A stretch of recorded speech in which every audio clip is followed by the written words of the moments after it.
Magandang hapon po, Sir Basti. Ito po ang aking assignment na tungkol kay Segunda.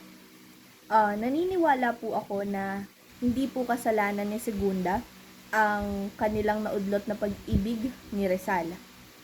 Una, dahil ang arranged marriage po noong unang panahon ay kadalasan pamilya lamang ang nag-uusap or magulang sa magulang.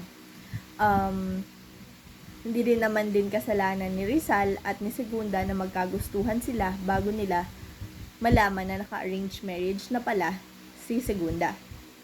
Pangalawa, naniniwala din ako na kung mahal talaga ni Rizal si Segunda, bago pa man sila nagkaroon ng official relationship, ay nakipag-usap na muna siya sa pamilya ni Segunda kaysa nalaman nito ng pamilya ni Segunda sa ibang tao.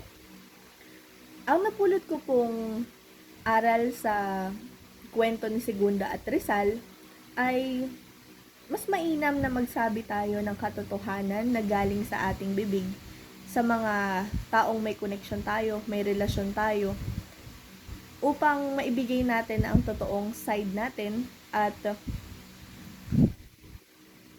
mailahad natin ang katotohanan. Sa gayon ay hindi tayo mamali, maintindihan natin kung bakit hindi pwede, kung bakit pwede. Yun lamang po. Thank you.